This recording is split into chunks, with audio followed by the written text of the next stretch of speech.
Our story begins on Mandalore, moments after Ahsoka Tano has defeated and captured the renegade former Sith, Maul. In her mind, Maul's words were replaying over and over again, and before their fight, Maul had reached out his hand and asked Ahsoka to join him in a quest to take down their true, common enemy, Darth Sidious. But Maul had admitted that this journey may come at the cost of Anakin's life, as Anakin is apparently a big part of Sidious's plans. For Ahsoka, when Maul admitted that, her emotions had gotten in the way. Her belief in Anakin made her think that Maul was lying. But now, as the Mandalore night was getting later and later, she knew there was no time for rest. She was scheduled to leave in the morning with Maul and the clones, but Maul's words were eating away at her. She had to go to Anakin, and she also knew that if Anakin truly was in danger of falling into the clutches of the Sith Lord, then she will need Obi Wan to help her. Ahsoka would tell Rex and Bo that she is leaving. Both of them were surprised by this, but Rex could see the conviction in her eyes. Whatever was going on, she had to do this. Rex assured her that Maul will be transported back to Coruscant without issue. Bo just nodded, shook her hand, and Ahsoka would take off in a spare Mandalorian starfighter. Rex and the clones would have been fine with taking off now as well, but they were all waiting on the Republic ship to arrive that would be bringing them back to Coruscant. Ahsoka made the jump to hyperspace, but not for Coruscant, for Utapau. On the Sinkhole world, Obi-Wan Kenobi was still going through his initial scouting of the world when he saw a mysterious new ship arriving on a nearby landing pad, a Mandalorian ship. Obi-Wan cursed under his breath, and he saw Ahsoka get out of the ship, as Kenobi was still trying to determine how many droids were here, and down on the pad, Ahsoka spoke to one of the Pauwan leaders, and she was told that there were no Jedi here, and no war here. Ahsoka nodded, but realized Kenobi is likely not making himself super public. The search for him might take a while. So, she got back into her ship, but from the back of the ship, the voice of Obi-Wan sharply whispered, asking what she is doing here. Kenobi had snuck aboard. Ahsoka turned quickly, with hints of a smile forming on her face. She said that she's looking for him, and she hopes to bring him back to Coruscant. Obi-Wan shook his head, saying that his mission is here. Grievous is here. If he does not bring down the droid general, then this war will continue with no end. But Ahsoka told Obi-Wan everything that Maul said to her. Sidious's time is coming. The Jedi cannot defeat him. But Maul was confident that he and her could have done it together. He reached out his hand, offering Ahsoka the chance to join him and take down the Dark Lord. Obi-Wan curiously asked what led Ahsoka to not taking that chance to find out the truth. Ahsoka gave Obi-Wan the answer that he knew was coming. She said that Maul told her about Anakin, about how Anakin is the key to everything for the Sith, not to bring balance as the Jedi may have thought, but to destroy everything.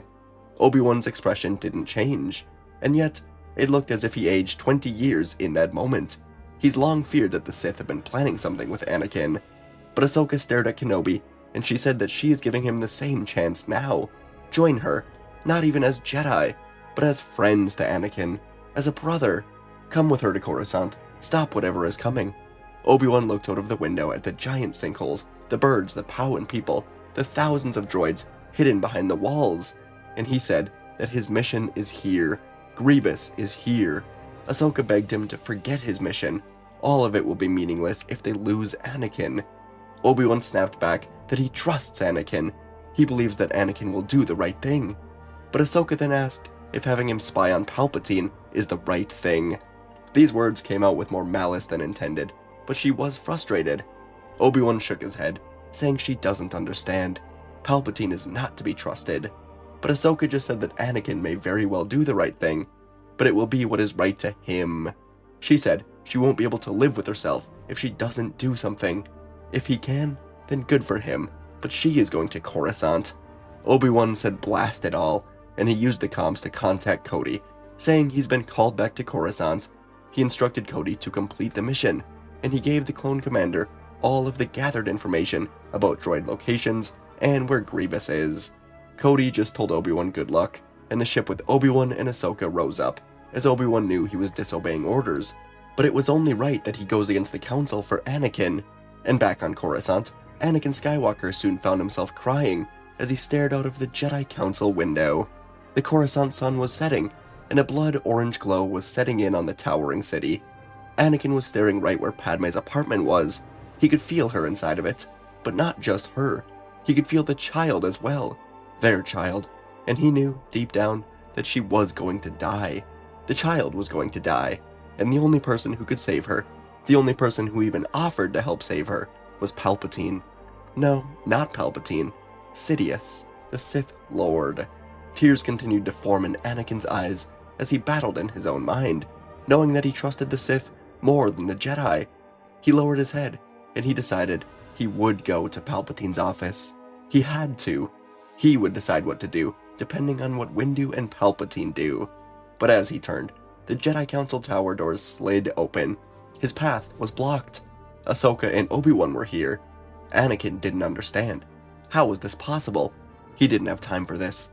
He told both of them to get out of his way. Palpatine is in danger. The Jedi are going to assassinate him. It took only a few seconds for the realization to click into place for both Kenobi and Ahsoka. Palpatine is Sidious. Upon arriving to the temple hangar, Obi-Wan and Ahsoka had spoken with some temple maintenance clones who overheard a conversation between Windu and Skywalker. Windu had taken a few Jedi to Palpatine's office. He instructed Skywalker to stay in the council tower.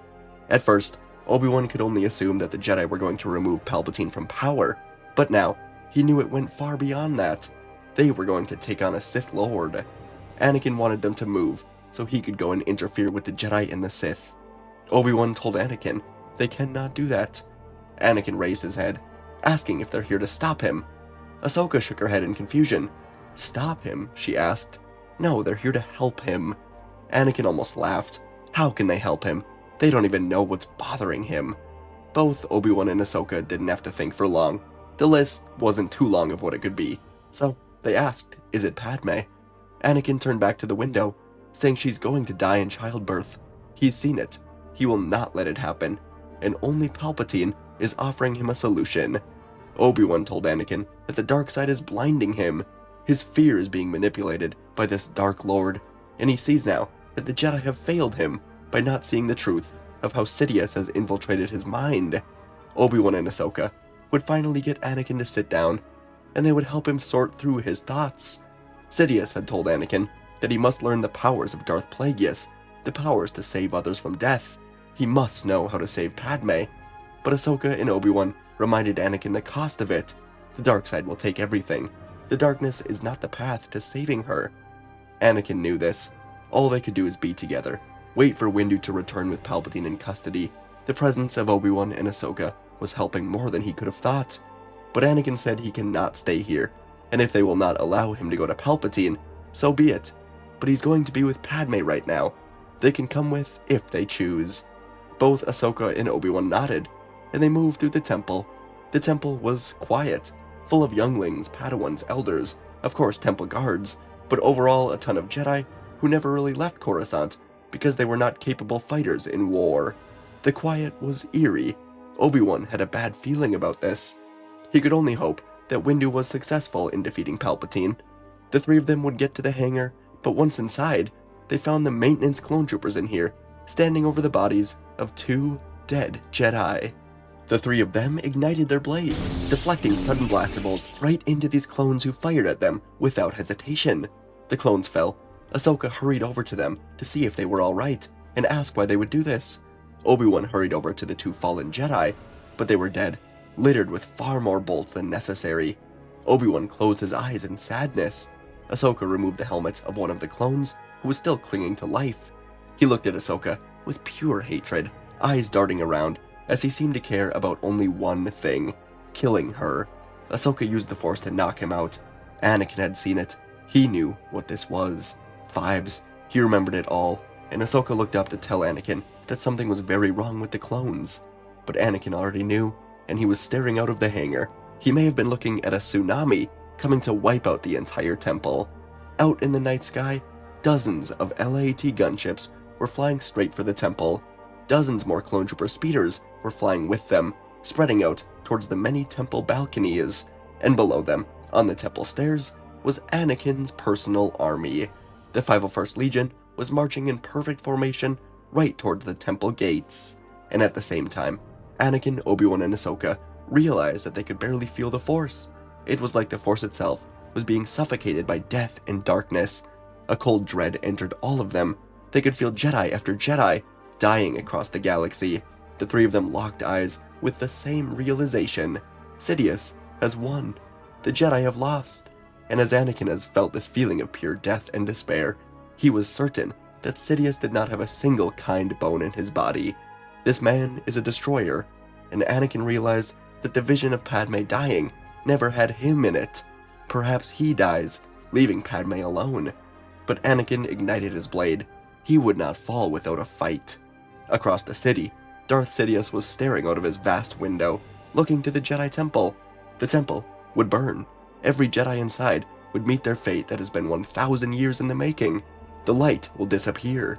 He then looked down and kicked the dead body of Mace Windu out of the window, then turned to the temple guard in this office, who would soon become the Grand Inquisitor. He told him, "Go to the temple. Ensure that there is no victorious resistance to the clones." Sidious was quite disappointed in Anakin. He was hoping the boy would come to save him, but he of course had his backup plans. The Inquisitor waited in an office down the hall, and when Anakin never came, he arrived to stab Windu through the back before the Jedi could finish off Sidious. And now, Anakin would join the clones, or he would die among them. Ahsoka and Obi Wan would get to Anakin's side, looking upon the wave of destruction that was headed their way, dressed in white and blue armor. Ahsoka said they must go and speak with Oppo and the clones. They can stop this, but they knew the truth. Anakin knew the truth. Something in the clones has changed. The only way to stop this was by going right into the heart of it. And so, at the entrance to the Jedi Temple gates, 100 Jedi Temple guards were in a line, preparing for the coming invasion. All of them knew they were outmatched and outnumbered. All of them knew they were going to die today, and all of them knew it was their duty to survive for as long as they could and keep as many Jedi as possible alive. They stood strong, many of them trembling, as the sound of clone troopers got louder. No one knew why this was happening, but then, at the front of the lines, 3 Jedi appeared. Anakin, Obi Wan, and Ahsoka, 3 of the more well-known heroes of this war. Anakin turned to the guards, saying that war has reached their doorstep. Anakin would pace slowly in front of them, eyes meeting theirs, one by one, under their helmets. He told them that this is not the end of the Jedi. Not here, not today.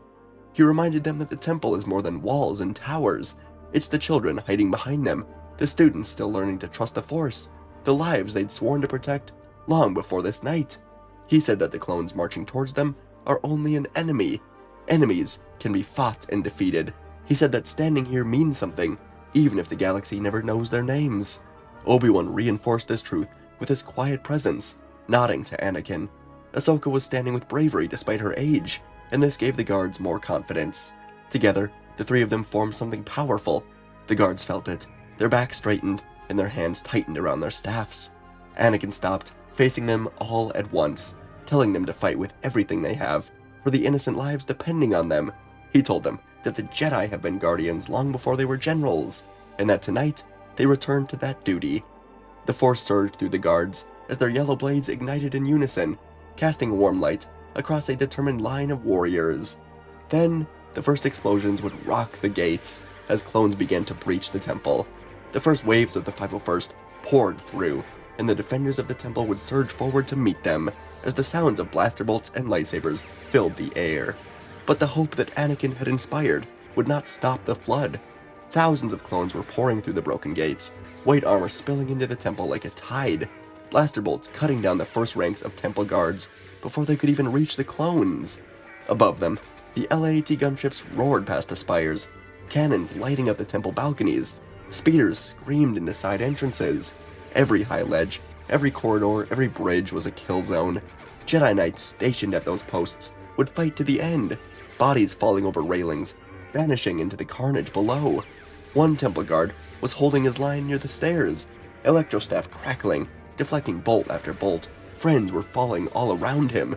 The Force was screaming warnings that he could no longer process. He felt pride for a fleeting moment, thinking he might be the one to push the clones back, before a heavy cannon blast tore right through him, sent him dying in a pillar. He died as more clones than he could count would run past him with cold determination. Another guard was fighting near a balcony entrance, desperately pushing clones back with wide, sweeping strikes. He sensed the younglings hiding behind him. He anchored himself to that fear, refusing to retreat. But a gunship strafed the ledge without warning, firing, and the stone beneath his feet exploded with him as he vanished into a cloud of debris. Inside the temple, the fighting became chaos. Jedi were driven off bridges by constant fire. Their bodies were striking the marble floor far below. Yellow sabers were blinking out every second, and together, Obi Wan, Anakin, and Ahsoka saw all of it. Obi Wan fought hard, but even he was being forced backwards step by step.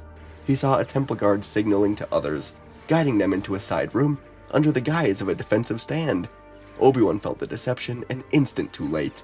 The door sealed as the lead guard stayed out of it.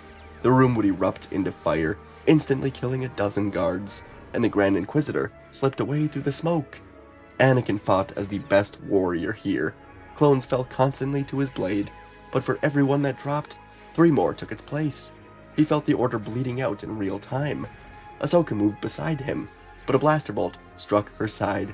She collapsed to a knee. Anakin caught her. Obi-Wan closed in on them, and the 3 of them ended up back to back in the center of the temple hall, spinning in place as fire poured in from every direction. Shakti and Cinderella fell. The clones were endless. The temple was lost. Anakin saw for the first time in his life, this was not a path he could cut through with rage or brilliance. Through the chaos, the 3 of them aligned instinctively, reaching outward together, gathering everything the Force would give them to unleash a combined Force pulse. Clones were hurled off of their feet, bodies slammed into walls and columns. As Anakin dragged Ahsoka forward, Obi-Wan sealed a door behind them. They stumbled into a small office, hidden for only a moment. Anakin knew the fight was lost, but in the chaos, he knew something. Palpatine had expected him to join him. Palpatine promoted him to be his personal representative. Anakin remembered this, and he knew there was a chance, a small one, that Anakin may have command over the clone army. So, they plugged into a comms console, only to learn that all communications out of the planet were shut off. Hope seemed lost again, until an alert came of a new Venator coming out of hyperspace. Anakin's Venator, carrying Rex and Maul, and the 3 Jedi knew their lone hope now resided in getting to that Venator, having Anakin try and stop the clones from doing this by sending out the message outside of the planet. Before long, the Mandalorian ship was flying through the air, piloted by Anakin. No other pilot in the galaxy would have been able to weave through the massive waves of clone gunships trying to stop them. But Anakin was different. He spun, fired, and pierced the clouds, heading straight for the Venator. When Sidious heard of what was going on, he immediately headed for his own shuttle. The Jedi flew into the Venator hangar, and they moved to the bridge to send out a message. But the path there was not easy. Explosions rocked the decks, throwing the Jedi into walls, scorching their robes and flesh. Blaster bolts were burning through Anakin's arm and shoulder, each hit barely registering before the next slammed into him. Obi-Wan fought through bloodied vision as the 501st fired at him. Ahsoka stumbled more than once, injuries piling up. She was hit hard when an explosion rippled through the hall that they were in, hurling her right into the ceiling. This time, she did not get up. Anakin picked her up, holding his lightsaber in one hand as he fought forward.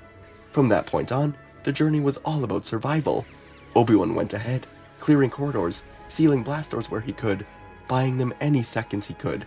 Clones poured in from every entrance, and each one hurt Anakin even more. These were men who had fought beside him, but finally, they reached the bridge. The doors slid open, only to reveal Captain Rex standing at the center, pistols raised. The ship was quiet here. Obi-Wan gently took Ahsoka from Anakin's arms, placing her against the wall before turning back towards the halls.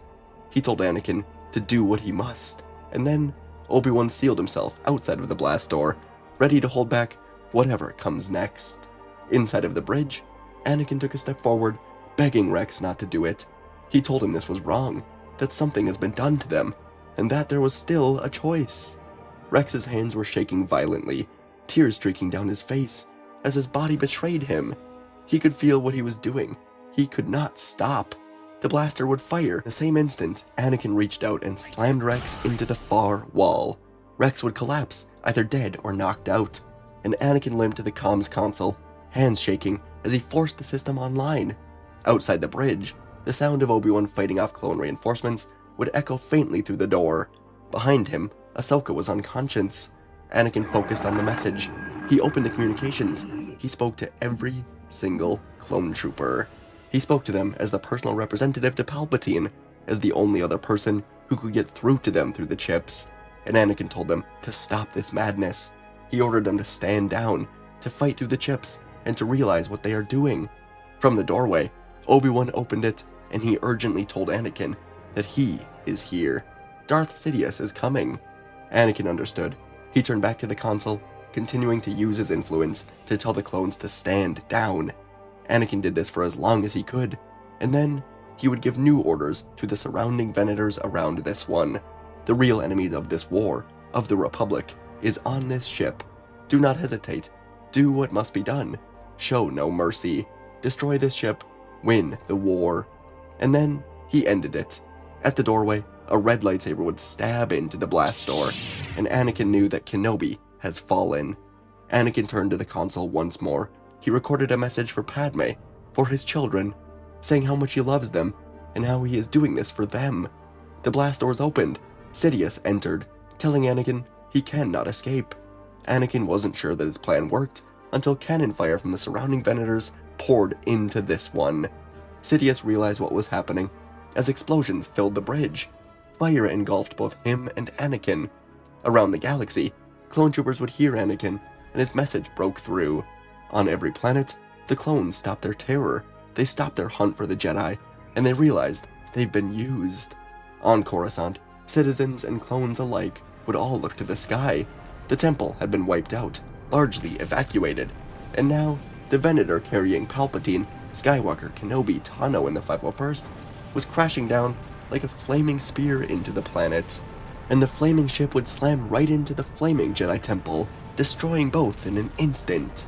After a long while, inside of the crashed, destroyed, ruined ship, Rex began to stir awake. Somehow, he managed to survive, and while slumped against the wall, Anakin's message had broken through to him. Rex stood, grabbed his pistols, and he saw Palpatine beginning to wake. But Rex lifted his blasters and fired a quick blast right into Sidious, killing him for good. Around him, Anakin, Ahsoka, and Kenobi had fallen for good. They died defending the temple and the galaxy. Rex would grab a disc from the comms table, the disc containing the message for Padme. He promised to get it to her. Elsewhere, deep in the realms of the Force, Anakin, Obi-Wan, and Ahsoka would wake up together. They were dead, but reborn as spirits of the Force. Years later, after the battle, Chancellor Padme Amidala was looking to her head of security, Rex, as the two of them watched Luke and Leia practice with training lightsabers. The galaxy had settled down after Palpatine's death. The Separatists were officially taken down. There was peace, although it was still being rebuilt, and Padme would ask Rex to watch the children for a bit as she went into her home and activated the disc from Anakin. She watched the hologram of Anakin smile through the pain, exhaustion, and certain death as he told Padme how much he loved her and how he will always be with her. And the ghost of Anakin stood by Rex, watching his children begin their paths as Jedi. And folks, that is our story for today.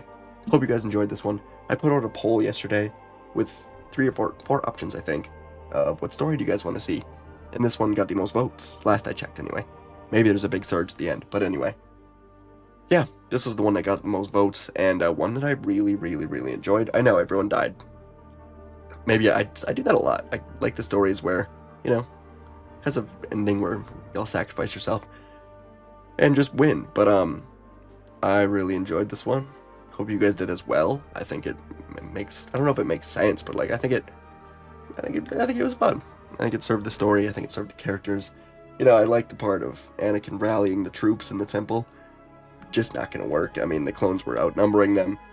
Even with Anakin, Obi-Wan, and Ahsoka there, the temple defense is fairly weak. So, wanted to emphasize that and just really get into what that would look like, I think. And I thought it was fun. Anyways, overall, I like the story. Hope you did as well. See you in the next... No, I say that next. Thanks for watching. Hope you enjoyed, and I'll see you in the next video.